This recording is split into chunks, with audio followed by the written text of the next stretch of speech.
कर दी है। मुझे भी याद दिला दिया करें आप लोग कि रिकॉर्डिंग जो है ना वो ऑन कर दें। अभी हमारी 5-6 मिनट की बात हुई और रिकॉर्डिंग जो है ना वो मैं ऑन नहीं कर सका। चलें खैर उसको हम रिपीट कर लेते हैं।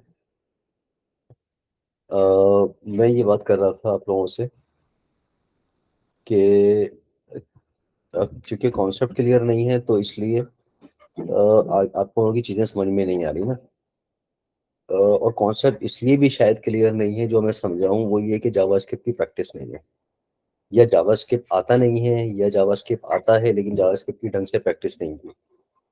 तो अगर टाइम मिले तो मेरा मशवरा मानिएगा आप लोग, और वो ये है कि रिएक्ट के साथ साथ side by side Java script को भी पढ़ना शुरू कर दें, उसके प्रैक्टिस भी करना शुरू कर दें, उसके छोटे छोटे से प्रोग्राम बनाना शुरू कर दें। जब आप जावा स्क्रिप्ट करने के लिए बैठेंगे तो आपके बहुत सारे कॉन्सेप्ट क्लियर होंगे जो रिएक्ट में बड़े काम आएंगे। उन्हीं चीज़ों को रिएक्ट पे करने का थोड़ा सा डिफरेंट तरीका होगा, लेकिन मैक्सिमम चीज़ें वही हैं जो जावास्क्रिप्ट के अंदर है। मैक्सिमम चीज़ें वही हैं। वहाँ पे आप एरे इस्तेमाल करते हैं, यहाँ पे भी करेंगे। वहाँ ऑब्जेक्ट इस्तेमाल कर रहे हैं, यहाँ पे भी आप कर रहे हैं। ठीक है। तो बहुत सारी चीज़ें, बहुत सारे कॉन्सेप्ट आपके वहीं से मिलेंगे। मैप आप वहाँ इस्तेमाल करते हैं ES6 के अंदर, वो आप यहाँ पे इस्तेमाल करेंगे। ट्राई एंड कैच वहाँ पे भी है, यहाँ पर भी है। तो मैं ये बता रहा था कि आपका सवाल था कि ट्राई एंड कैच का ये एरर हैंडलिंग के लिए इस्तेमाल किया जाता है। हर लैंग्वेज का एरर हैंडलिंग करने का तरीका डिफरेंट होता है। यानी कि अगर आप फर्ज करें कि डॉट नेट पे काम कर रहे हैं तो वहाँ पे एरर हैंडलिंग अलग तरीके से करेंगे। अगर आप जावास्क्रिप्ट पे काम कर रहे हैं तो उसको आप किसी और तरीके से हैंडल करेंगे। रिएक्ट में भी सेम उसी तरीके से आप हैंडल कर रहे होंगे। फिर इसी तरीके से अगर आप PHP पे जाते हैं, वहाँ पे एरर किसी और तरीके से हैंडल करते हैं। तो एरर हैंडलिंग हर प्रोग्रामिंग लैंग्वेज के अंदर है। बस उनका तरीका अलग अलग है कि किस लैंग्वेज के अंदर किस तरीके से उसको एरर को हैंडल करना है। अच्छा, बहुत प्रोग्रामिंग लैंग्वेज के अगर कॉन्सेप्ट अगर आप गौर करें तो बहुत सारी चीजें मिक्स एंड मैच है। मिसाल के तौर पे अगर हम किसी कंडीशंस की बात करें कि अगर हम इफ देन एल्स की कंडीशन लगाते हैं, इफ एल्स की लगाते हैं, स्विच लगाते हैं आप, तो वो चीजें तो हम डॉट नेट पे भी लगा रहे होते हैं, हम PHP पे भी लगा रहे होते हैं, हम जावास्क्रिप्ट में भी लगा रहे होते हैं, रिएक्ट में भी लगाते हैं। ठीक है, नेटिव पे भी आप इस तरह की कंडीशन लगा रहे होते हैं, लेकिन सबका तरीका अलग अलग होता है। हर तरीके से अलग अलग तरीके से आप लगा रहे होते हैं। यानी इसका क्या मतलब हुआ? इसका मतलब ये हुआ कि जो कंडीशंस हैं वो हर प्रोग्रामिंग लैंग्वेज के अंदर हैं, बस लगाने का तरीका अलग है। इसी तरह अगर आप लूप की बात करें, लूप भी हर प्रोग्रामिंग लैंग्वेज के अंदर है, हर लैंग्वेज के अंदर, लेकिन उनको इस्तेमाल करने का तरीका अलग है। इसी तरह आप एरे ले लें। एरे काफ़ी प्रोग्राम पुरानी लैंग्वेजेस के अंदर भी इस्तेमाल होता रहा है। जैसे कि अगर आप देखें एरे, अगर आप डॉट नेट से पहले जो VB6 का ज़माना था, 15-20 साल पहले इस्तेमाल किया जाता था एरे। ठीक है ना। आज की लैंग्वेजेस के अंदर भी एरे इस्तेमाल किया जा रहा है। तो अ, हर प्रोग्रामिंग लैंग्वेज के अंदर एरे है, इस्तेमाल करने का तरीका डिफरेंट है। इसी तरह ऑब्जेक्ट आप जावास्क्रिप्ट में भी इस्तेमाल कर रहे होते हैं, आप रिएक्ट में भी इस्तेमाल कर रहे होते हैं, और दूसरी लैंग्वेज में भी इस्तेमाल कर रहे होते हैं ऑब्जेक्ट को। तो कहने का मतलब मेरा ये है कि अगर आपको किसी एक प्रोग्रामिंग कॉन्सेप्ट का आइडिया है तो दूसरी लैंग्वेज सीखना आसान हो जाती है। जैसे कि अगर मैं बार बार आपको बात कर रहा हूँ कि जावास्क्रिप्ट की बात मैं इसलिए कर रहा हूँ कि जो रिएक्ट की बेस है जावास्क्रिप्ट है। जावास्क्रिप्ट करके आप आते, या जावास्क्रिप्ट की प्रैक्टिस अच्छी होती है, रिएक्ट बहुत अच्छे तरीके से समझ आती है आपको। मकसद मुझे सिर्फ इशारे देने की देर होती, आपको सिर्फ यहाँ पे इसका स्ट्रक्चर समझना होता है। रिएक्ट का और जावास्क्रिप्ट के डेफिनेटली स्ट्रक्चर में तो जमीन आसमान का फर्क है ना। आपको रिएक्ट के अंदर सिर्फ इसका स्ट्रक्चर समझना होता, और बाकी जो छोटी मोटी चीजें हैं ये आप खुद करते चले जाते, कोई मसला इतना बड़ा नहीं आता। ऑब्जेक्ट कैसे करना है, एरे कैसे करना है, वो इतना बड़ा इशू नहीं होता। तो मेरे कहने का मतलब ये है कि जावास्क्रिप्ट रिएक्ट के लिए बहुत ज़रूरी है, उसके सीखने के लिए। अच्छा, बहुत सारे लोग जावास्क्रिप्ट सीखे बगैर रिएक्ट पे आ जाते हैं। तो मैंने जैसे पहले ही बताया था कि वो बड़ा मसला नहीं है, लेकिन उनको मेहनत ज़्यादा करनी पड़ेगी। यानी कि एक रिएक्ट का लड़का, रिएक्ट का स्टूडेंट, अगर वो जावास्क्रिप्ट पढ़कर आया है तो उसको 100% एफर्ट नहीं करनी, सही है। लेकिन जिसने जावास्क्रिप्ट पढ़ी ही नहीं है तो उसको रिएक्ट के कॉन्सेप्ट क्लियर करने के लिए उसको 100% नहीं, शायद 200% मेहनत करनी पड़े। तो हर प्रोग्रामिंग लैंग्वेज की कोई ना कोई बेस होती है ना भाई, तो इसकी बेस तो जावास्क्रिप्ट है। तो इसी तरह जैसे कि आपने कहा कि भाई मुझे एक वेबसाइट बनानी है, तो वेबसाइट की बेस क्या है? आपको जावास्क्रिप्ट, आपको एचटीएमएल आनी चाहिए। आपने कहा मुझे इसकी यूआई बेहतर करनी है, तो आपको सीएसएस आनी चाहिए। फिर आप आगे बढ़ते हैं ना स्टेप बाय स्टेप। अब आपने वेबसाइट बनानी है और आपने एचटीएमएल के कॉन्सेप्ट नहीं पढ़े, एचटीएमएल नहीं की, तो आप कैसे वेबसाइट बनाएंगे? तो आप नहीं कर पाएंगे ना, कॉन्सेप्ट बहुत मुश्किल हो जाएगी। अच्छा, अब ये मैं चीज़ थोड़ी सी बताता हूँ आपको ना, कि मेरी स्क्रीन शेयर नहीं है, मैं शेयर भी कर देता हूँ स्क्रीन कुछ चीज़ें समझाने के लिए। अच्छा, अब देखें, मैं थोड़ी सी चीज़ें बताता हूँ। हमारे पास यहाँ पर जो फील्ड होती हैं, वो फील्ड को समझने की थोड़ी ज़रूरत है ना, ताकि आपको थोड़ा कॉन्सेप्ट भी क्लियर हो। हमारे पास एक होता है फ्रंट एंड डेवलपर, ठीक है, एक होता है फ्रंट एंड, एक होता है बैक एंड, एक होता है फुल स्टैक। अच्छा, अगर हम फ्रंट एंड की बात करें तो फ्रंट एंड के लिए जिसने फ्रंट पे काम कर लिया, एचटीएमएल, सीएसएस, जावास्क्रिप्ट, बूटस्ट्रैप, तो रिएक्ट वगैरह पे काम कर लिया, वो फ्रंट एंड डेवलपर बन गई। अगर आप बैक एंड नहीं भी करते हैं तो आपने अपना करियर बना लिया फ्रंट एंड पे, ठीक है। अच्छा, कुछ लोग क्या करते हैं कि सिर्फ बैकएंड सीखना चाहते हैं, जैसे कि अगर आपने एडमिशन लिया हुआ है यहाँ पे, तो आप फ्रंट एंड भी सीख रहे हैं, बैकएंड भी सीख रहे हैं, ठीक है। तो बैकएंड में क्या है, आप इस कोर्स में पढ़ेंगे, नेट इसमें एक्सप्रेस पढ़ेंगे, नोट पढ़ेंगे, ये बैकएंड है। फुल स्टैक क्या है? ये दोनों कर लिया, फ्रंट एंड बैकएंड डेटाबेस के साथ, तो आप फुल स्टैक डेवलपर बन गए। अब होता क्या है कि कुछ लोग सिर्फ फ्रंट एंड करना चाहते हैं, कुछ लोग सिर्फ बैक एंड करना चाहते हैं, कुछ लोग फुल स्टैक करना चाहते हैं। दोनों की डिमांड में डिफरेंस है, यानी कि अगर आप इसकी डिमांड देखें, इसकी और इन तीनों की, दोनों में फर्क है। जिसको फ्रंट एंड बैक एंड दोनों आ गया वो फुल स्टैक बन गया, तो इसका मतलब है कि इसकी अहमियत ज्यादा हो गई। शर्त क्या है कि ये दोनों पे काम कर रहा है, फ्रंट एंड पे भी काम कर रहा है, बैक एंड पे भी काम कर रहा है, इसकी अहमियत ज्यादा होगी कि ये फ्रंट भी संभाल लेगा, बैक एंड भी संभाल लेगा, कोई इशू नहीं आएगा।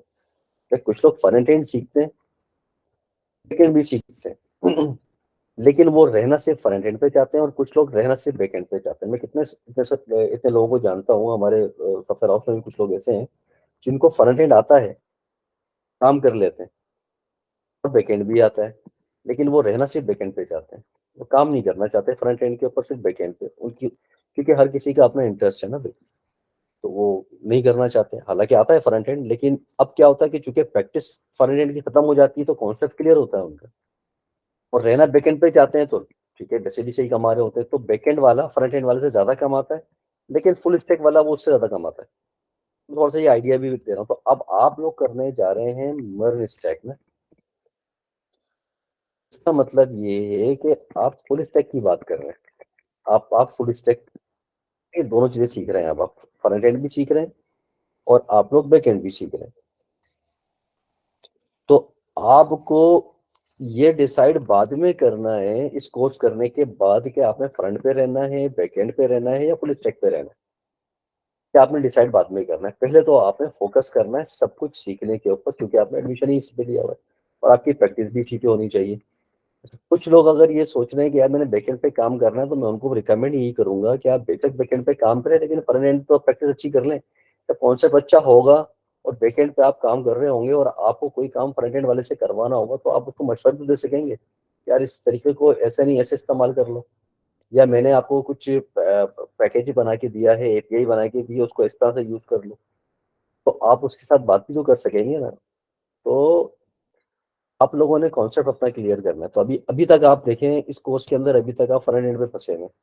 फ्रंट एंड से निकलेंगे तो बैक एंड पे आएंगे, और बैक एंड से जब खत्म कर लेंगे फ्रंट एंड बैक एंड, तो आप फुल स्टैक बन जाएंगे। तो मेरा मशवरा ये है कि आप थोड़ा सा ज़रा फोकस करें जावा स्क्रिप्ट को भी, रिएक्ट के साथ साथ। अगर की हुई है बहुत अच्छी, स्ट्रांग है, तो वेल एंड गुड।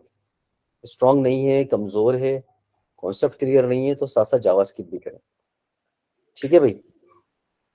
यहाँ तक किसी का कुछ सवाल है तो मुझसे पूछते, फिर हम आगे क्लास में चलते हैं। तो सर जावास्क्रिप्ट का अगर आप कह रहे हैं कि फसल है, तो इसका मतलब आप भी इसका कोई अलग से कोई टाइम देंगे, या हम अपनी कोई अपनी पर्सनल ट्रेनिंग करें? मैं इसमें गाइड कर दें प्लीज। देखिए, इसके लिए तो आप लोग बात करें मैनेजमेंट से कि वो जावास्क्रिप्ट का कोई कोर्स वगैरह अगर करवा रही है तो वो आपको ज़्यादा अच्छे तरीके से गाइड कर सकेंगे। और अगर आप लोगों को पहले से जावास्क्रिप्ट आती है तो फिर तो आप इंटरनेट पे जाएं और वहाँ पे जाके अपनी जावास्क्रिप्ट की प्रैक्टिस करें। छोटे से असाइनमेंट्स उठा लें, मुख्तलिफ 8-10 असाइनमेंट उठा लें आप जावास्क्रिप्ट के इंटरनेट से, और उन असाइनमेंट को आप कम करना शुरू कर दें जावास्क्रिप्ट के अंदर। अगर आप लोगों को छोटी हल्की फुल्की भी आती है, जब अस्सलाम आपने वो वालेकुम। असाइनमेंट कर लिया, वालेकुम सलाम, जब आप लोगों ने वो असाइनमेंट कर लिया तो फिर तो आपकी जावास्क्रिप्ट स्ट्रांग हो जाएगी। सर हमारा ना जावास्क्रिप्ट जो ना ये कोर्स में शामिल था, लेकिन वो अभी सर ने कहा था हम एंड पे करेंगे। जब हम पीएचपी और लारावेल कर रहे थे तो तब ये जेएस आई थी, तो सर ने तब इंट्रोडक्शन दिया था और सर ने कहा था हम बाद में करेंगे जब रिएक्ट शुरू करेंगे। तो रिएक्ट के साथ साथ हमने जेएस करनी थी। अच्छा, तो मुझे तो फिर देखें, मुझे इसका आइडिया नहीं है कि आप लोगों ने जेएस कोर्स में की है या नहीं की है। तो ये मैं मैनेजमेंट से भी और सर से भी डिस्कस कर लूंगा। ठीक है, तो फिलहाल तो मैं भी जावास्क्रिप्ट अगर स्टार्ट तो नहीं कर रिएक्ट के सकूँ। लिए सर, अगर तो रिएक्ट के लिए जावास्क्रिप्ट बहुत जरूरी है तो फिर तो ऑब्वियसली पहले यही समझनी होगी। ये बिल्कुल तो सही कह रहा है इस सेंस में कि जो कोर्स आउटलाइन है ना, उस कोर्स आउटलाइन में इनफैक्ट अभी जो सैटरडे को आपकी क्लास ना होनी थी और उसकी जगह पर सर असद आए थे, तो सर असद ने यही बताया था कि जो कोर्स आउटलाइन है उसमें जो है ना जावास्क्रिप्ट, मतलब उन्होंने ये बोला था कि भाई जिनको जावास्क्रिप्ट के कॉन्सेप्ट क्लियर नहीं है उनको वो भी कराए जाएंगे। तो ये तो है। क्या दोबारा रिपीट करें, आप क्या कह रहे हैं? सर अभी जो रिसेंटली सैटरडे को सर असद आए थे ना, और उन्होंने जो है ना वो आपकी क्लास की जगह पर उन्होंने एक डिस्कशन की थी, उसमें भी उन्होंने यही कहा था कि उन्होंने कहा था कि भाई रिएक्ट के जो हमारा कोर्स आउटलाइन है ना उसमें जावास्क्रिप्ट है। तो उन्होंने कहा था कि भाई जावास्क्रिप्ट की जो जो क्लासेस आप लोगों को लगता है कोई ऐसे सेशन है, ऐसे कोई टॉपिक्स हैं, वो आप हमसे शेयर करें, उसकी क्लासेस कराई जाएंगी, ये बोला था सर ने। तो अभी मुझे ये थोड़ा सा बताएं, अभी जितने लोग ऑनलाइन हैं इस वक्त, जावास्क्रिप्ट का कॉन्सेप्ट किस किस का क्लियर नहीं है, किसी किस किस को नहीं आती जावास्क्रिप्ट? सर मेरा क्लियर है। जावास्क्रिप्ट क्लियर है?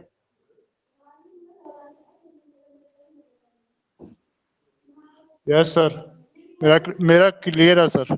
जावास्क्रिप्ट आपको मुकम्मल आती है? यस सर, आती। अच्छा, ये उमर को आती है, उमर राव को। बाकी लोग?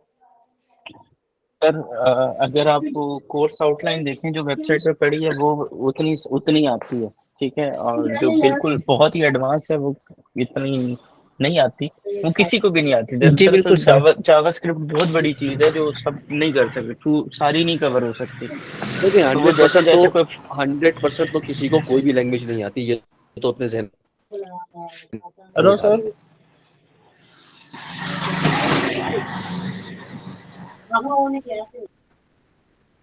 ठीक है जी, मैं कह रहा हूँ कि 100% तो किसी को भी कोई चीज नहीं आती। चाहिए कुछ ना कुछ तो उसके अंदर भी जावास्क्रिप्ट आती है ना आपको।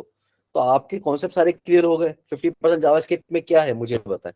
जावास्क्रिप्ट 50% के अंदर है कंडीशंस हैं, रिएक्ट लूप्स रिएक्ट हैं, के लिए वो एरे हैं, ऑब्जेक्ट्स हैं। ठीक है, हाँ। लेकिन रिएक्ट के लिए आपने 50% भी कर ली तो रिएक्ट तो आपकी आसान हो गई ना, कॉन्सेप्ट खुद ही क्लियर हो गए आपके।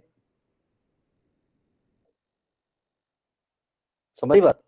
से बात करूंगा, फिलहाल तो हम इसको कंटिन्यू कर रहे हैं। ठीक है, कि इसकी बेसिक्स हम करते हैं। अब मैं एडवांस की तरफ अब नहीं जा रहा हूँ, तो आप लोगों का मैं दुख समझ गया हूँ। तो हम जाते हैं जरा बेसिक्स की तरफ।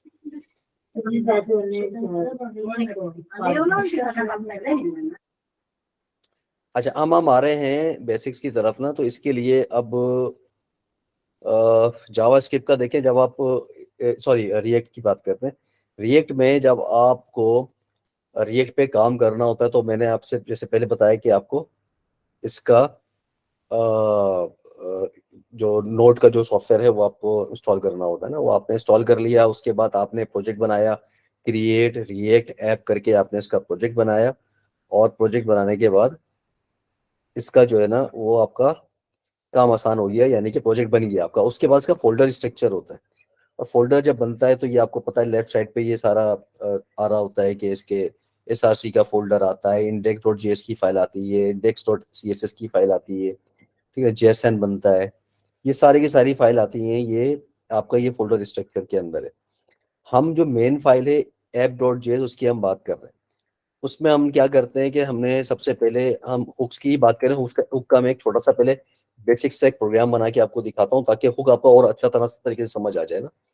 मैं अब आपको बिल्कुल बेसिक से बता रहा हूँ, यानी कि इससे पहले का जो स्टेप है ना, यानी कि आपका जो रिएक्ट का जो इससे पहले का स्टेप सिर्फ प्रोजेक्ट को क्रिएट करना है, सॉफ्टवेयर को डाउनलोड करके इंस्टॉल करना है, और इसका फोल्डर स्ट्रक्चर समझना है, बस सिंपल 2-3 चीजें ये। और ये तो आप लोग पहली क्लास में कर ही चुके हैं।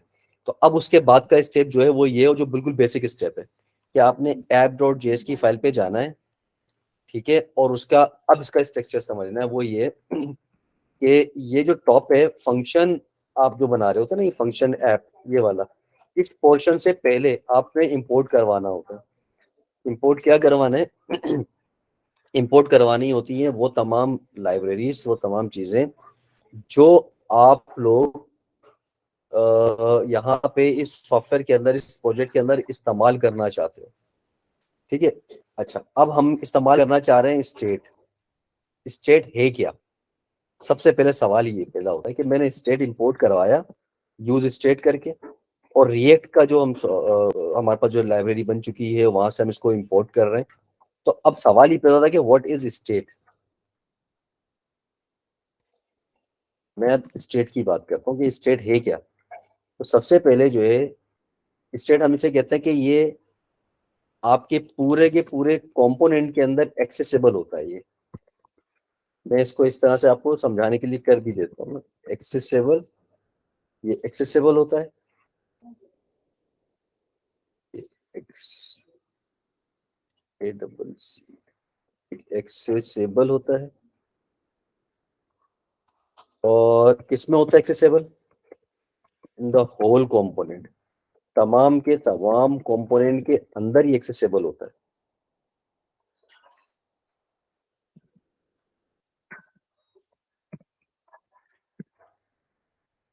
ठीक है, तमाम के तमाम कंपोनेंट के अंदर ये एक्सेसिबल होता है, नंबर एक। यानी कि इसको कहीं पर भी, इस पूरे कंपोनेंट के अंदर, इस एरिया के अंदर कहीं पर भी आप इसको, इस एरिया के अंदर कहीं पर भी आप इसको क्या कर सकते हैं? एक्सेस कर सकते हैं। अच्छा, अच्छा, जब ये अपडेट होता है, स्टेट जब अपडेट होता है तो ये क्या करता है? ये फौरन से कंपोनेंट को रेंडर कर देता है, जबकि वेरिएबल ऐसा नहीं करता। ठीक है ना, हम इसको क्या करते हैं कि वेन एवर इट अपडेट्स, जब भी ये अपडेट होता है,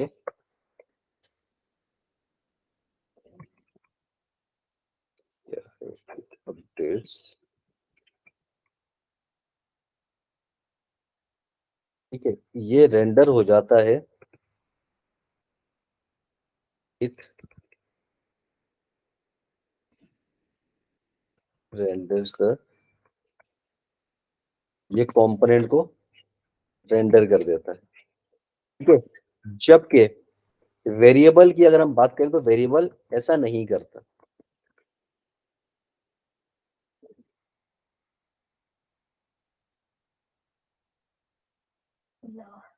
where is variable does not,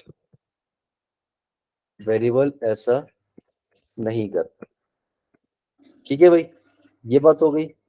state को आप क्या कर सकते हैं? तीसरा तीसरा इसका जो होता है, स्टेट को आप इसको ये क्या कर सकते हैं? डायरेक्टली चेंज नहीं होता, ये डायरेक्टली चेंज नहीं कर सकते।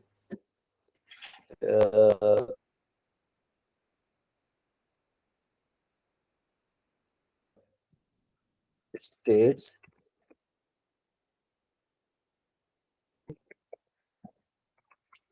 इम्यूटेबल, को आप डायरेक्टली चेंज नहीं कर सके, यानी कि डायरेक्टली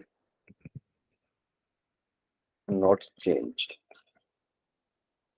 ये है जनाब स्टेट की डेफिनेशन जो अभी तक हम करते आ रहे हैं स्टेट का, और जिसमें आप लोगों को कंफ्यूजन थी, ये मैंने कुछ पॉइंट्स लिख दिए जो आपको मालूम होने चाहिए।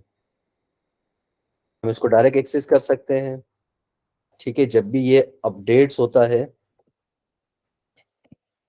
तो आपका कंपोनेंट, ये वाला कंपोनेंट, जो भी कंपोनेंट आपका होगा वो रेंडर करेगा, जबकि वेरिएबल ऐसा नहीं करेगा। तो इसीलिए सजेस्ट ये किया जाता है कि रिएक्ट के अंदर जब आपको जरूरत पड़े तो आप स्टेट को यूज कर लें, सही है। अच्छा, ये कंपोनेंट वहां पे हमने लिखा था ना, तो ये कंपोनेंट ऑटोमेटिकली यहाँ आ गया, जबकि हमें इसकी सर जरूरत इट नहीं है। मींस के वेरिएबल की जगह पे हम स्टेट को यूज करते हैं। नहीं, वेरिएबल अपनी तौर पे अलग इस्तेमाल होगा, जहां जरूरत पड़ेगी वहां पे हम वेरिएबल इस्तेमाल करेंगे। लेकिन जब हम इसको चीजें, जब हम चेंज कर रहे होते हैं, स्टेट जी चेंज कर रहे होते हैं, स्टेट का क्या मतलब, उसकी हालत, जब आप उसकी हालत चेंज कर रहे होते हैं इसकी, तो हम क्या करते हैं, हम स्टेट इस्तेमाल कर रहे होते हैं। यानी कि ज्यादातर जगहों पे अब वेरिएबल की जगह ये इस्तेमाल कर रहे हैं। वेरिएबल की जहां जरूरत पड़ेगी हम वहां इस्तेमाल करेंगे, जी ऐसा नहीं ठीक है है। कि हम इस्तेमाल नहीं करेंगे वहां पे, नहीं मतलब ठीक है। जहाँ ये रेंडर हम जब यहाँ करेंगे तब इसको यूज कर लेंगे फिर। जी जी बिल्कुल।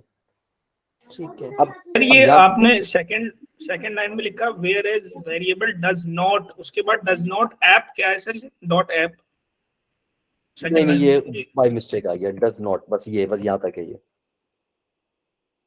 यानी कि ये फुल स्टॉप लगाना था मैंने, बस ये है यहाँ तक।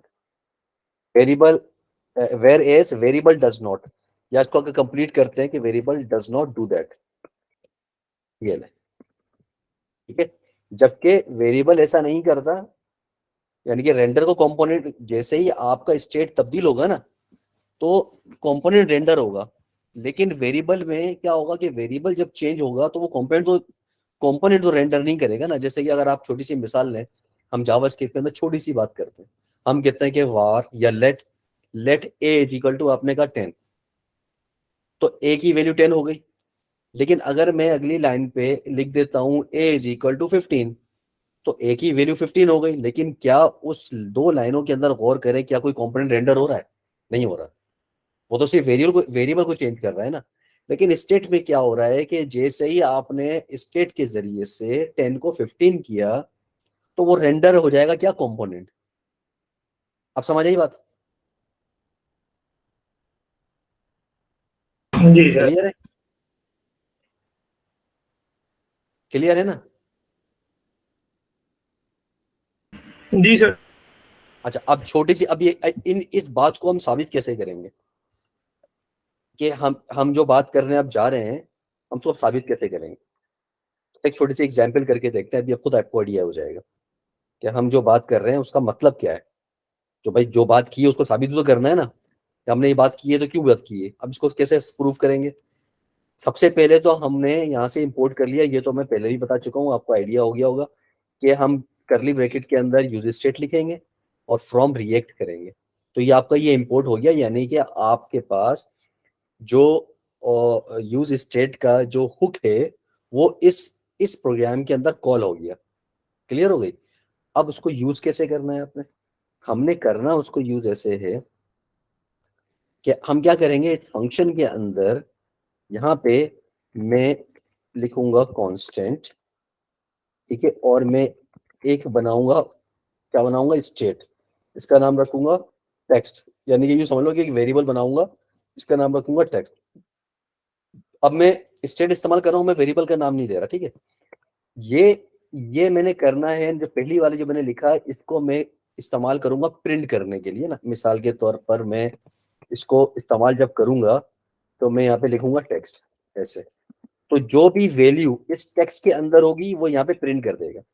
लेकिन इसकी वैल्यू को जब मुझे चेंज करना होगा तो मुझे यहाँ पे सेट टेक्स्ट एक और वेरिएबल लिखना होगा इसके साथ पेयर में, ठीक है।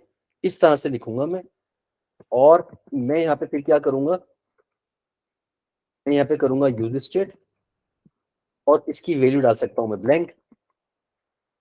मैंने ब्लैंक डाली तो इस ब्लैंक का मतलब ये है कि ये जो वेरिएबल है टेक्स्ट, इसका स्टेट क्या है, ब्लैंक है। अच्छा, अगर मैं यहाँ पे लिख दूंगा हेलो, तो इस हेलो का क्या मतलब है, ये हेलो चले जाएगा इस टेक्स्ट के अंदर, तो इस टेक्स्ट की वैल्यू क्या हो गई, हेलो। तो जब ये डायरेक्ट प्रिंट करेगा तो ये क्या प्रिंट करेगा, फिलहाल ये प्रिंट करेगा हेलो। हेलो प्रिंट करेगा। आ गया हेलो, हेलो आ गया, स्क्रीन पे नजर आ रहा है। यस सर, जी आ सर। गया। अगर जी मैं इसको यहां से कर देता हूं ब्लैंक, सेव करता हूं, वापस जाता हूं, गायब हो गया। एम्प्टी स्क्रीन हो गई। ठीक है भाई, अब क्या हो गया, एम्प्टी इसलिए कि मैंने यहाँ ब्लैंक कर दिया, क्योंकि इसकी स्टेट चेंज हो रही है ना। तो मैं अभी फिलहाल तो मैं ये कर रहा हूँ कि इसकी अंदर डिफॉल्ट वैल्यू डाल दी मैंने हेलो, क्योंकि ये इसकी डिफॉल्ट वैल्यू। अब मुझे इसकी स्टेट चेंज करनी है, अब मैं प्रोग्रामिंग की तरफ आ रहा हूँ, मुझे अब इसकी स्टेट चेंज करनी है। स्टेट चेंज करने के लिए मैं क्या करूंगा, मुझे बताएं। स्टेट चेंज करने के लिए मैं लिखता हूँ सेट टेक्स्ट, और सेट टेक्स्ट के अंदर मैं कर देता हूँ वेब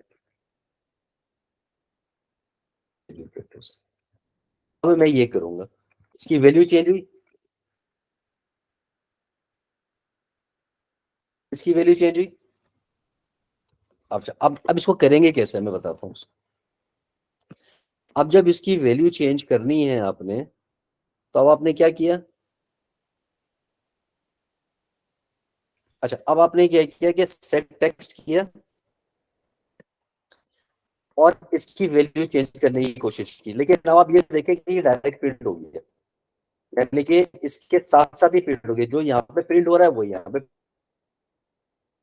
कि इसको हम ऐसे यहाँ पे इस्तेमाल नहीं करेंगे। ठीक है, अब हम कैसे इस्तेमाल करेंगे, हम एक काम कर लेते हैं, हम यहाँ पे एक बटन बना लेते हैं आपको, ताकि समझने में आसानी हो, कि जब इसकी स्टेट चेंज कर रहे हो तो हम क्या करें कि हम एक बटन बनाए, ताकि हम उस पर क्लिक करें और आपकी स्टेट चेंज हो जाए। सही है, हम इस तरह कर लेते हैं। तो हम क्या करेंगे, यहाँ पे हम यहाँ पे बना देते हैं बटन। ये बटन आपको याद होगा, मुझे आप लोग गाइड करें। तो हमने जो कल वाली क्लास के अंदर बटन बनाया था, उसके अंदर हमने क्या किया था, अब आप लोग बोलेंगे और मैं लिखूंगा। सर टाइप दे दें इसकी, किसकी टाइप दे दूं, बटन की। ठीक है, फिर सर यहाँ पे नाम आ जाएगा इसका। मैं इसकी टाइप कर देता हूँ, टाइप इज इक्वल टू क्या हो जाएगा, सबमिट। ठीक हो गया। और मैं क्या करूंगा, ये इस बटन पे मैं क्लिक करूंगा ना, तो मैं क्या करूंगा, ऑन क्लिक। On click. और यहाँ पे ऑन क्लिक करने से मैं क्या कर रहा हूँ, मैं यहाँ पे एक फंक्शन कॉल करूंगा। क्या फंक्शन कॉल करूंगा, फर्ज करो मैं कर देता हूँ, मैं कर देता हूँ स्टेट चेंज। ये एक मैंने क्या बनाया, इसका मैं एक फंक्शन बनाऊंगा स्टेट चेंज करके। समझ आई बात यहाँ पे,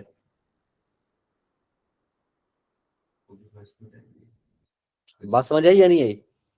जी सर, अब आप स्टेट चेंज ऊपर डिफाइन कर रहे हैं, सही है, ठीक है, सही है। अब समझ आ गई, ठीक है। अब आपने क्या करना है इसको, अब मैं इसको अगर डायरेक्ट ये करता हूँ डायरेक्ट इस तरह से, मैंने क्या इक्वल किया, टू यूज स्टेट करेंगे अब आप उसको, यूज स्टेट। हाँ अब मैं यहाँ पे क्या करूंगा, अब मैं सिंपल सा ये वाला काम, ये वाला काम जो मैं यहाँ पे कर रहा हूँ, ये मैंने यहाँ पे कर दिया। कोई बात क्लियर, क्लियर हुई बात। अब इसको मैं नीचे लिख देता हूँ, जी सर, क्लियर है। सही है। अच्छा, अब मैंने यहाँ पे किया ऑन क्लिक, ऊपर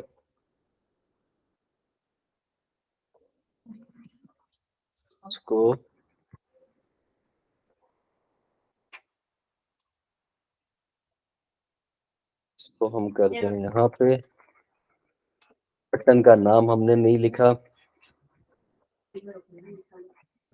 बटन का नाम हम कर देते हैं, फर्स्ट करो अपडेट। ये आ गया, ये देखो भाई मैंने क्लिक किया, चेंज हो गया। जी सर, ठीक हो जी गया। सर। पहली जी सर। दफा में, हो गया। क्या हुआ, डिफॉल्ट वैल्यू उठा के लेकर आ रहा है। मैंने कहा अपडेट करो, तो ये अपडेटेड वैल्यू उठा के लेकर आ रहा है। तो पहली दफा में इसने क्या किया, ये वाली वैल्यू यहाँ जो मैंने रखी है इस जगह, ये उठा के लेकर आया था जो मैंने पहले बटन बनाने से पहले बनाई थी, और वो इसके जरिए से डिस्प्ले कर रहा था ये इस तरह से। आप डिस्प्ले कर रहा था कर्ली ब्रैकेट में, उसका नाम आप डालेंगे। फिर मैंने कहा कि एक बटन बना लेते हैं और उस पर एक फंक्शन कॉल कर लेंगे स्टेट चेंज का, और यहाँ पे हमने स्टेट बना दिया, और यहाँ पे सेट टेक्स्ट करके उसका टेक्स्ट चेंज कर दिया। तो जब हम बटन पे क्लिक करेंगे वो फौरन ढूंढेगा भाई स्टेट चेंज कहाँ है, देखा भाई ये फंक्शन बना हुआ है स्टेट चेंज का, कॉल बैक फंक्शन। जब ये यहाँ पर आएगा तो इसका फौरन टेक्स्ट चेंज कर देगा। जैसे टेक्स्ट चेंज करेगा तो बटन क्लिक करते ही आपके पास क्या आ जाएगा, उसका टेक्स्ट चेंज हो जाएगा। अब मुझे ये बात बताएं कि ये यहाँ पे अगर मैं ये बटन क्लिक कर रहा हूँ तो ये काम मेरे लिए ज्यादा आसान हो गया ना, वेरिएबल के मुकाबले में चीजें भी मेरे आसानी से हैंडल हो रही हैं, ठीक है, और मैं आराम से इस्तेमाल भी इसको कर रहा हूँ। और सिर्फ ये इस मकसद के लिए नहीं, आगे जाके प्रोग्रामिंग में और बहुत सारे मकसद के लिए काम आएगा मेरे। इस स्टेट का कोई कॉन्सेप्ट अगर क्लियर नहीं हुआ तो मुझे बताएं।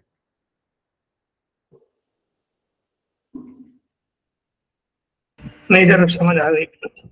सही है, अब समझ आई कि ये स्टेट को क्यों इस्तेमाल करते हैं और इसका मकसद क्या होता है स्टेट का। जी सर, बेसिकली डायनामिक यूज है इन शॉर्ट, बिल्कुल। हाँ, अच्छा, अब इससे रिलेटेड एक असाइनमेंट दूंगा आपको मैं। देखो, काम करेंगे पढ़ेंगे तो भाई असाइनमेंट भी मिलेगा, सही है। इससे रिलेटेड असाइनमेंट है जो बहुत आसान है मेरे हिसाब से। आपने थोड़ा चेंज करना होगा। टर्नरी ऑपरेटर अगर आप लोगों ने इस्तेमाल किया हो पहले, टर्नरी ऑपरेटर से उस असाइनमेंट के लिए इस्तेमाल होगा। आपने करना ये कि 2 तस्वीरें उठानी है इंटरनेट से, 2 बल्ब की तस्वीरें उठानी है, पिक्चर्स उठानी है 2 बल्ब की। एक बल्ब होगा ऑन, एक बल्ब होगा ऑफ, ठीक है, यानी कि एक रोशन होगा एक रोशन नहीं होगा।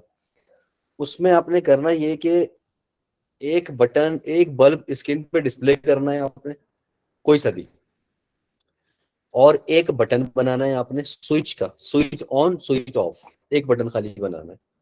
तो जैसे ही इस प्रोग्राम को रन करेंगे तो हमारे पास सबसे पहले आ रहा था हेलो, तो आपके पास क्या आएगा, सबसे पहले वो इमेज आएगी, कोई भी एक इमेज। फिर जैसे ही आप उस बटन पे क्लिक करेंगे, जिस तरह आपने बटन ये बनाया है अपडेट का, तो अपडेट पे क्लिक करते ही वेब एजुकेटर आ रहा है आपके पास, उस स्विच पे क्लिक करते ही दूसरा इमेज आ जानी चाहिए। जी सर, ठीक हो समझोगे गया। बात। तो ये आपने एक बल्ब वाला असाइनमेंट बनाना है कि अगर वो ऑफ हो तो ऑन दिखाए, ऑन हो तो वो ऑफ दिखाए, ऑन ऑफ वाला करना है आपने। तो ये एक असाइनमेंट अपने पास लिख लें, मैं ग्रुप पे भी डाल दूंगा कि एक असाइनमेंट ये है कि बल्ब वाला आपने ये काम करना है, जो कि सिर्फ एक इस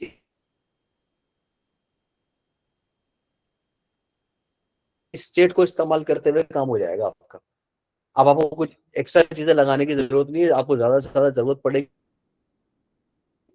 कंडीशंस लगाने के लिए, वो भी ठीक है, वरना आप इसको डायरेक्टली सिर्फ इस कोड को इस्तेमाल करते हुए भी आप वो काम कर सकते हैं। क्लियर हो गई बात। तो असाइनमेंट आपका हो गया एक, और जी सर, क्लियर है।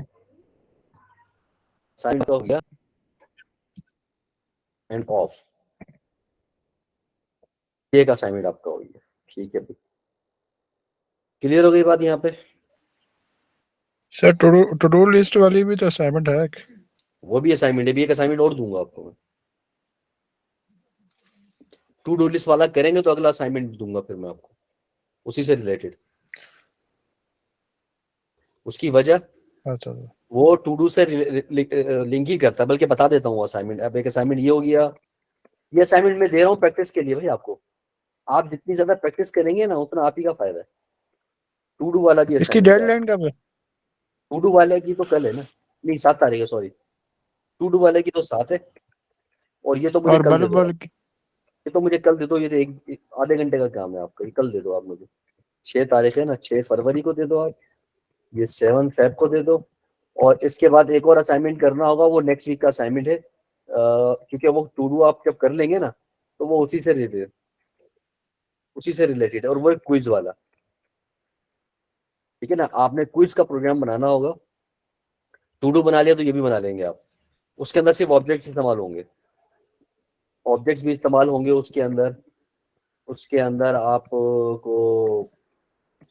ऑब्जेक्ट और एरे भी इस्तेमाल आपने करना होगा उसके अंदर। क्विज करेगा क्या, आपके पास एक सवाल होगा और 4 ऑप्शन होंगे, आपने एक ऑप्शन पे क्लिक करना है और नेक्स्ट पे क्लिक कर देना है, और उसके बाद वो आपको बता दे कि आपने जो सिलेक्शन की है वो ट्रू है या फॉल्स है, सही सिलेक्शन की है। इसी तरह कम से कम 10 सवाल आपने डालने हैं, और 10 सवाल के बाद उसके 4 ऑप्शन होंगे हर सवाल का, और एक स्क्रीन के ऊपर एक सवाल नजर आ रहा होगा 4 ऑप्शन के साथ। नेक्स्ट करेंगे तो वो अगला सवाल नजर आएगा। समझ होगी बात? सर टू डू वाले की थोड़ा सा गाइड कर दें कि टू डू वाले में असाइनमेंट में कैसे बनेगी। टू डू वाले में तो हम कर चुके थे ना, ऐड वाला हमने कर लिया था, डिलीट वाला हमने कर लिया था, एडिट वाला और अपडेट वाला आप लोगों ने करना था, एडिट अपडेट वाला। ठीक है, ये करंट ऑपरेशन अच्छा कहलाता है, ये सर, करंट याद आ ऑपरेशन गया, कहलाता है, याद आ गया ना। एडिट और हाँ, ये कहलाता है करंट ऑपरेशन। करंट का मतलब ये था ठीक कि है। क्रिएट, क्रिएट का मतलब है डिलीट, ये सॉरी क्रिएट का मतलब होता है ऐड, चाहिए, और आर का मतलब होता है रिमूव या डिलीट। ठीक है, और सॉरी करंट का क्रिएट, रीड, और यू से अपडेट, यू से अपडेट, और डी से डिलीट। ठीक है ना, ये करंट ऑपरेशन कहलाता है। ठीक है, ये करंट ऑपरेशन है, ये यही आपने टू डू ऐप में इस्तेमाल करना है, ये वाला। ठीक हो गया? अच्छा, मुझे जरा 2 मिनट दे दें यार, अजानें हो रही हैं, जरा मैं थोड़ा सा उसके बाद फिर काम दोबारा स्टार्ट करते हैं। अजानें नहीं हो रही, फिर मिला दो। अच्छा चलो ठीक है भाई, कंटिन्यू करते हैं। अच्छा, एक और छोटा सा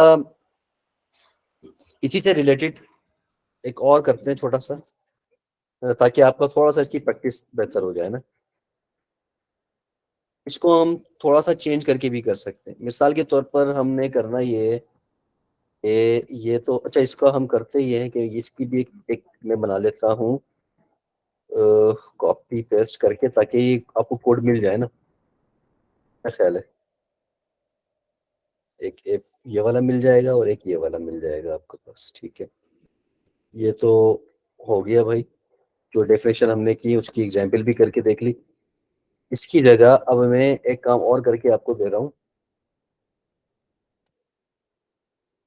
स्क्रीन, सेट स्क्रीन। ठीक है, ये हमने 2 कर रहे हैं, और यूज स्टेट के अंदर मैं कर देता हूँ, फर्ज कर लें होम कर लेते हैं, चलो होम कर लेते हैं। ठीक है, अब मुझे क्या करना है कि मैंने अब एक और काम करना है, यूज स्टेट को इस्तेमाल करते हुए एक और काम करना है। वो काम क्या करना है वो मैं अब आपको बता रहा हूँ। मुझे फिलहाल फिलहाल इसकी जरूरत भी फिलहाल नहीं है, चलो ठीक है, जरूरत पड़ेगी दोबारा बना देंगे। अच्छा, अब मैं क्या करने जा रहा हूँ, मैंने यहाँ पे भी इसकी जरूरत नहीं है मुझे। अब मैंने एक बटन बनाना है, और बटन पे मैंने कर दिया कि भाई मुझे ऑन क्लिक करो, और मैं काम करता हूँ, इसका फंक्शन यही बना देता हूँ, कॉल बैक फंक्शन एक ही लाइन में यहाँ पे बना देता हूँ, अच्छी जगह पे। ठीक है, और मैं कहता हूँ कि यहीं पे रहते हुए स्क्रीन चेंज करो, सेट स्क्रीन, और कर दो भाई होम। इसको भी मैं स्मॉल ही कर देता हूँ, कंफ्यूजन ही खत्म हो जाए ना, एक जैसा रखे ना, ताकि कोई प्रॉब्लम ना रहे। अच्छा, ये हो गया, ये हो गया, और इस अपडेट की जगह पे मैं डाल देता हूँ होम। ठीक है भाई, मैं देखता हूँ कि मेरे पास अभी फिलहाल स्क्रीन पे क्या आ रहा है। स्क्रीन पे एक बटन आ गया मेरे पास होम, अभी मैं कुछ एक्टिविटी नहीं कर रहा इसके ऊपर। ठीक है, अच्छा, अब मैं करता हूँ एक काम कि इस होम को कॉपी कर लेता हूँ, 2-3 बटन बना लेता हूँ, और मैं इसका नाम रख देता हूँ सर्विसेज। और इसका नाम रख देता हूँ कॉन्टैक्ट। बस ये कॉन्टैक्ट खाली काफी है। 3 बटन बन गए, बिल्कुल भाई 3 बटन मेरे पास बन गए। अब मैं स्क्रीन पर अपडेट करूंगा सेट स्क्रीन। इसको जब सेट स्क्रीन करूंगा तो लिखाना चाहिए सर्विसेज, और यहाँ पे जब मैं करूंगा तो ये आना चाहिए कॉन्टैक्ट। यहाँ पे मैं फिर देखता हूँ कोई इफेक्ट नहीं पड़ा, क्योंकि मैं तो अभी सिर्फ कॉल बैक फंक्शन की वैल्यूज चेंज की है। यहाँ पे जो मैंने 3 बटन बनाए हैं और एक ही लाइन के अंदर मैंने कॉल बैक फंक्शन भी कॉल कर लिया। यहाँ पे किसी कोई कंफ्यूजन हो तो मुझे बताओ। कोई है सवाल यहाँ पे किसी का? No sir. बहुत नहीं आसान है। सर, अभी तो कोई सवाल नहीं। दो ये तो काम समझ हमने ऑन क्लिक करने से हमने एक कॉल बैक फंक्शन जो बना के इस रिटर्न से पहले हमने वो बनाया था। ये एग्जाम्पल आपको याद आ रही होगी, ये वाली रिटर्न से पहले हमने ये बनाया था। ये वाला काम हमने एक ही लाइन में कर लिया भाई, बताइए बात। ये एक ही लाइन में किया, जिसमें मेरा ख्याल है कि कोई रॉकेट साइंस नहीं है। ये वाला काम हम एक ही लाइन पे कर दिया। ठीक है, मैं आपको बताना चाह रहा हूं कि हम ऐसे भी कर सकते हैं। अब आप आ जाओ बटन के ऊपर। मैंने कहा प्रिंट करवाना है स्क्रीन। स्क्रीन का एक वेरिएबल है ना, वो प्रिंट करवाना है। अब हम क्या करते हैं, हमने इसकी कंडीशंस लगानी है। होम, हम कहते हैं कि होम है, एंड इसको हम एक डिव बना देते हैं। इसके अंदर डिव हमने बनाया, ठीक है। और हम कहते हैं कि H1 करे, यानी कि हेडिंग शो करेगा कि बताए कि दिस इज होम पेज, ठीक है। और इस डिव को मैं नीचे ले गया, ये हमारे पास एक स्क्रीन आ गई, ठीक है भाई। और इसको मैंने यहाँ अगली लाइन पे ले गया, ये ले भाई आ गया by default this is home page, या बाय डिफॉल्ट आ रहा है, ठीक है। अब मैंने इसी को किया कॉपी, और मैं ये कह रहा हूं कि भाई सर्विसेज पे जाओ, यानी कि अगर सर्विसेज हो सर SER ये सर्विसेज, तो फिर यहाँ पे कर देंगे दिस इज सर्विसेज पेज, ठीक है। वापस गया तो मैंने एक सर्विस पे क्लिक किया, सर्विस पेज आ गया। होम किया, होम पेज आ गया, परफेक्ट हो गया। अब तीसरी कंडीशन मैंने क्या लगाई, मैंने तीसरी कंडीशन लगाई है कॉन्टैक्ट की। अब मैं यहाँ पे कर देता हूँ कॉन्टैक्ट, और मैं यहाँ पे कर देता हूँ कॉन्टैक्ट पेज। इसकी लॉजिक अब मैं समझाता हूँ क्या है। अब मैंने यहाँ पे किया कॉन्टैक्ट, कॉन्टैक्ट आ गया, सर्विसेज पे सर्विसेज आ गया, होम पे होम आ गया, परफेक्ट हो गया। अब ये देखो मैंने यहाँ क्या किया है, मैंने यहाँ पे किया है कि वो स्क्रीन अगर जिसकी वैल्यू हम यहाँ से चेंज कर रहे हैं इस जगह से, इसकी होम अगर होम आ रहा है तो सेट स्क्रीन पे क्या सेट स्क्रीन पे चेंज करेगा तो क्या हो जाएगा, वहां पे स्क्रीन की वैल्यू हो जाएगी होम। तो हम यहाँ पे कंडीशन लगा रहे हैं कि अगर स्क्रीन की, अब ये कंडीशंस लग गए, ठीक है। अगर स्क्रीन की वैल्यू होम हो जाती है देन क्या करे, हेडिंग आ जाए, H1 में प्रिंट करे दिस इज होम पेज, यानी कि H1 नहीं लगाना चाहे तो नॉर्मल टेक्स्ट में आएगा। ये अभी तो H1 में आ रहा है ना, ये दिस इज होम पेज। आप H1 ना लगाएं, नो इशू, नहीं आएगा, तो वो नॉर्मल में आ जाएगा।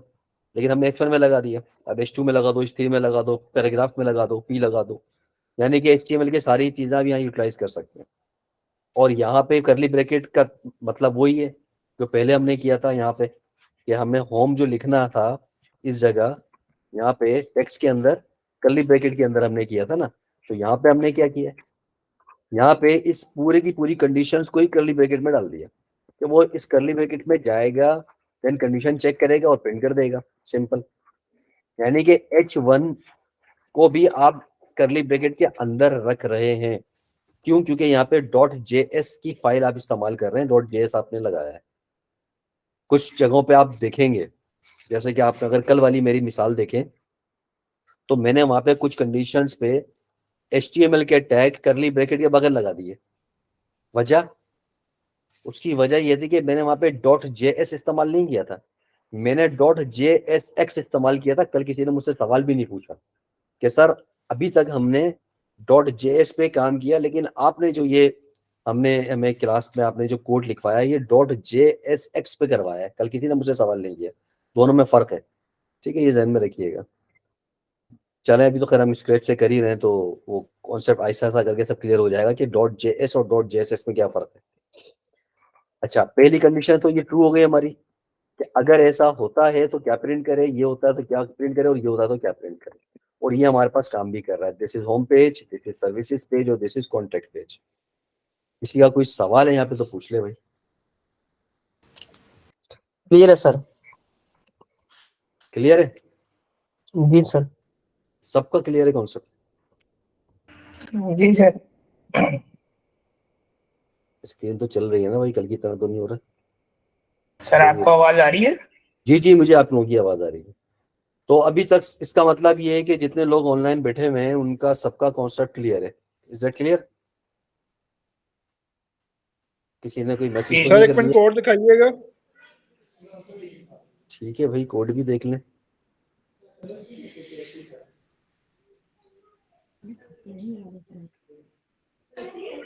जी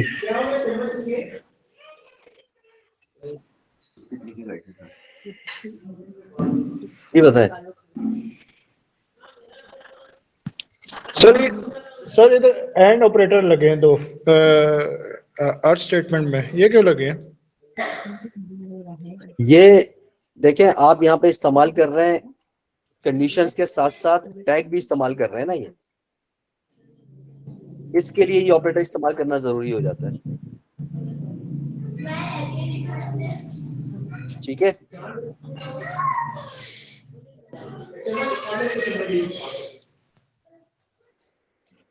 ठीक है सर। और एक सवाल की तवक्को कर रहा हूँ, अभी सवाल आ नहीं रहा वो इसी कोर्स के रिलेटेड।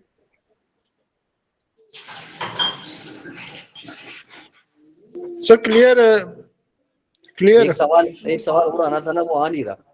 मैं उसका इंतजार कर रहा हूँ सवाल का। असल में क्लियर है तो मुझसे वो सवाल कोई नहीं पूछ रहा।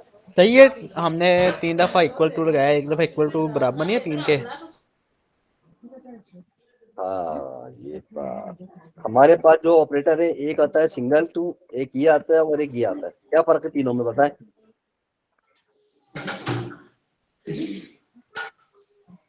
एक लगाते हैं सिंगल टाइम, एक 2 टाइम, एक 3 टाइम। क्या फर्क है? सर पहला तो असाइनमेंट ऑपरेटर है, सही है। दूसरा? और सेकंड इक्वालिटी चेक करने के लिए है वैल्यूज की, ठीक है। तीसरा? और थर्ड जो ना वो वेरिएबल की टाइप भी बताएगा, डाटा टाइप भी। बस, तो यहाँ पे क्या किया है आपने? यहाँ पे आपने 2 लगा दिया, 3 लगा दिया, 2 भी लगा सकते हैं, लेकिन हम जी रिकमेंड ये 2 भी कर लगा रहे हैं कि आप सकते हर हैं। दफा 3 लगाएं, ताकि वो हर दफा आपकी ऑपरेटर भी, वो आपका टाइप भी चेक करता रहे साथ साथ। आप 2 भी लगा के काम चला सकते हैं, इससे यहाँ से भी काम चल जाता है। ठीक है, मैं पहली दफा में 3 लगा दिया जानबूझ के, वरना मैं इससे भी काम चला सकता था। सही है, यानी कि पहला वाला असाइनमेंट ऑपरेटर आ गया। सिर्फ आपने असाइनमेंट करनी है, जैसे कि हम करते हैं क्या, लेट, हम क्या करते हैं, हम यहाँ पे कर रहे हैं let a is equal to 10। Clear कर दिया वेरिएबल, इसकी वैल्यूज भी असाइन कर दी आपने, सिंगल एल इस्तेमाल कर रहे हैं। अब जब हम कंडीशंस लगा रहे होते हैं, if a is equal to 10, तो हम ये a इज इक्वल टू 10 इस तरह नहीं लगाएंगे, हम a इज इक्वल टू 10 ऐसे लगाएंगे, और वो चेक करेगा। और जब इस तरह का लगाएंगे तो वो उसकी टाइप भी चेक कर लेगा। ठीक है, इसकी टाइप क्या है, इसकी टाइप बूलियन है, इसकी टाइप न्यूमेरिक है, इसकी टाइप कैरेक्टर है, स्ट्रिंग है, क्या है इसकी टाइप, वो टाइप भी चेक करेगा। तो हमने यहाँ पे पहली दफा में ही टाइप लगा दिया, ताकि आप लोग पहली दफा में ही 3 इस्तेमाल करना सीख लें। लेकिन मैंने जानबूझ के लगाया था ताकि आप मुझे सवाल करें कि हमने सिंगल क्यों नहीं लगाया, 2 टाइम्स क्यों नहीं लगाया, डायरेक्ट 3 लगा दिए। एक और सवाल बनता है यहाँ पे, वो सवाल मुझसे पूछे, एक और सवाल बनता है।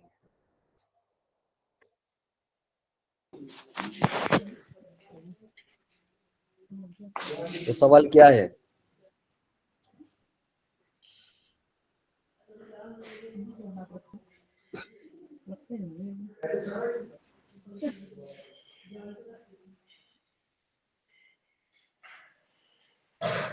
नहीं आया समझ?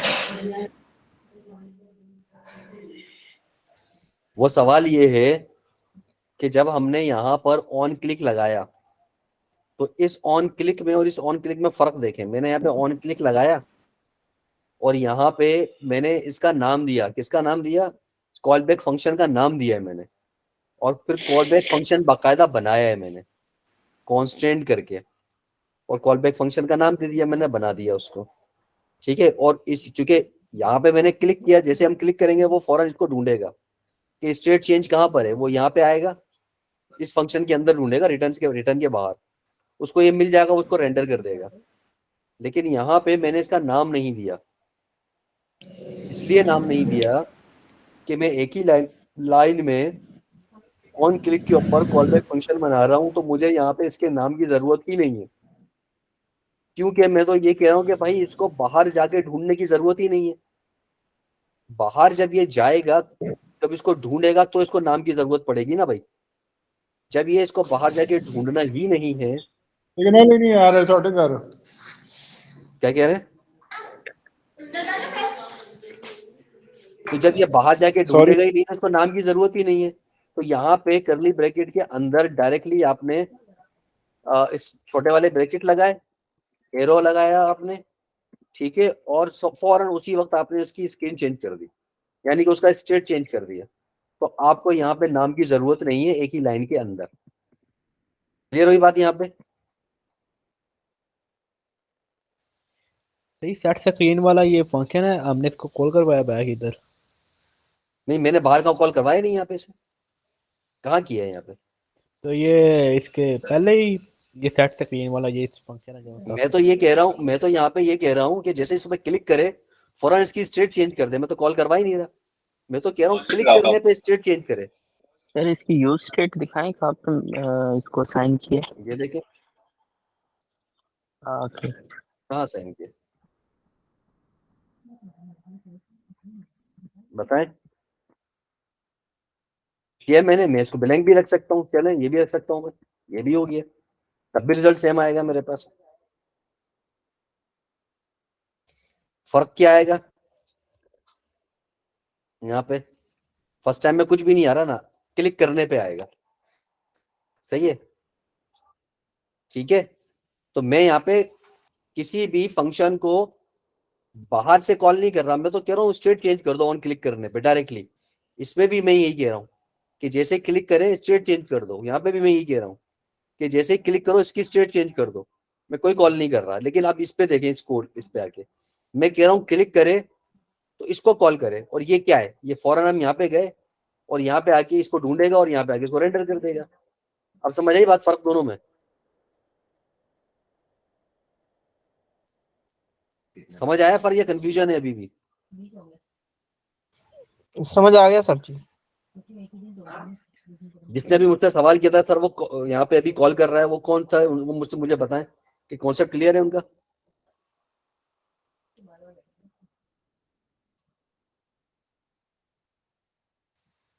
ये सर क्लियर है।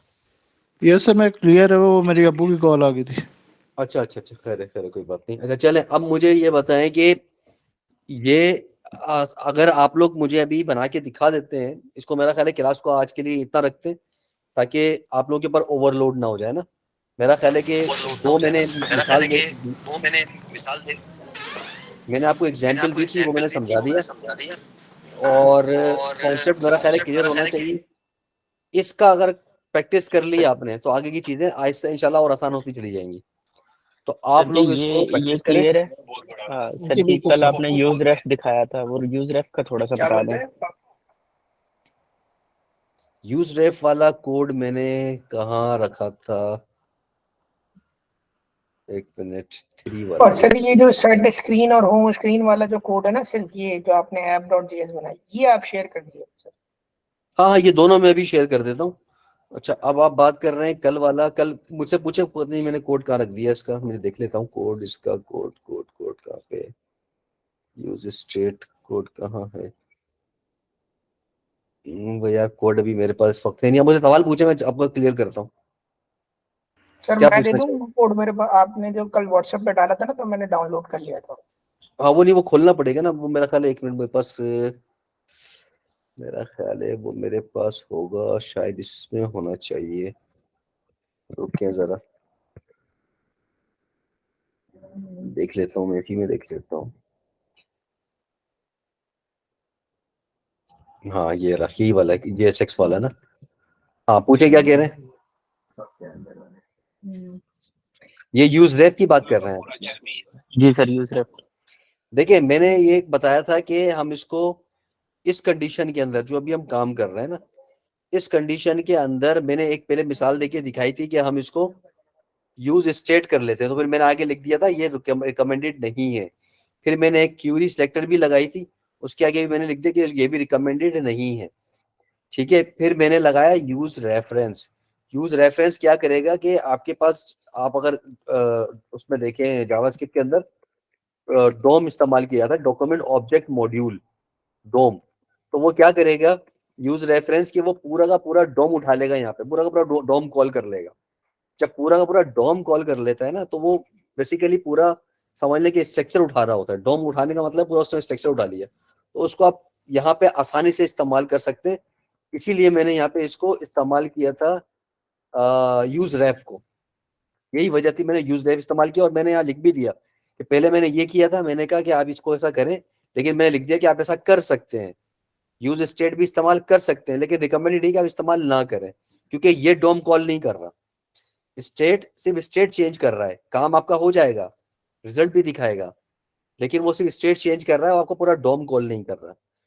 देन फिर क्यूरी सेक्टर भी क्या कर रहा है कि आपकी वैल्यू उठा के लेकर आ रहा है, ठीक है, डिस्प्ले भी कर रहा है, सब कुछ दिखा भी रहा है, लेकिन आपका डोम उठा के नहीं ला रहा। यूज रेफरेंस क्या करेगा, पूरा डोम का स्ट्रक्चर उठा के लेकर आ जाएगा। दैट्स व्हाई मैंने रिकमेंड किया था कि आप यूज करें यूज रेफ को। और ये भी एक हुक है, जिस तरह यूज स्टेट एक हुक है, तो इसी तरह यूज रेफरेंस भी एक हुक है। और भी हुक्स हैं, वो भी हम जैसे जैसे प्रोग्राम हमारा आगे चलता जाएगा और काम चलता जाएगा, हम मुख्तलिफ स्टेट इस्तेमाल करते जाएंगे। तो ये दोनों स्टेट हैं, वो सॉरी दोनों हुक हैं, यूज स्टेट भी एक हुक है, यूज रेफरेंस भी एक हुक है। ये रिएक्ट के हुक्स कहलाते हैं, रिएक्ट हुक कहलाते हैं। रिएक्ट के हुक्स कौन कौन से, यूज स्टेट भी और यूज रेफ भी, और भी आगे हुक्स है, वो भी हम पढ़ लेंगे बाद में। क्लियर हो गई बात? Yes sir. ठीक है जी, पहले इसकी प्रैक्टिस कर लें। आई होप कि कल क्लास से पहले पहले इसकी प्रैक्टिस कर लेंगे तो थोड़ा सा कॉन्सेप्ट आपका क्लियर हो जाएगा, ताकि आगे की मंजिलें आप लोगों की आसान हो जाए। जी सर बिल्कुल ठीक है। तो किसी का कोई सवाल अगर कल नहीं है तो फिर मैं क्लास को वाइंड अप कर रहा हूँ। सर कल भी क्लास है? यार स्केड्यूल में तो कल की भी क्लास है और परसों की भी क्लास है। क्योंकि हाँ चले, कल तो ठीक है सर, लेकिन परसों जो है ना वेडनेसडे, चले ठीक है सर, सही है, मैनेज कर लेंगे। सर ये थर्सडे तक क्लास है, वो जो मैसेज आया हुआ था हमें। हाँ वो असल में कवर करना है ना आप लोगों का कोर्स, तो इस वजह से क्लास है। जी जी सर ठीक है। ठीक है भाई, थैंक यू ये वेरी 4 मच। दिन से ये फ्रंट एंड की क्लासेस ही होंगी? यार ये फ्रंट एंड की क्लास होगी, लेकिन मुझे जरा मैनेजमेंट से डिस्कस कर लूँ। अगर मैनेजमेंट मुझे कहती है कि आप लोगों का जावास्क्रिप्ट भी रहता है और वो भी कवर करवाना, तो फिर मैं रिकमेंड यही करूंगा कि पहले जावास्क्रिप्ट को के कुछ पॉइंट्स कुछ टॉपिक्स करवा दूं। शायद सारा शायद ना करवाऊं, उसमें तो टाइम ज्यादा लग जाएगा। कुछ बेसिक जो कॉन्सेप्ट क्लियर कर लूं, देन फिर मैं वापस जो रिएक्ट की तरफ आऊं।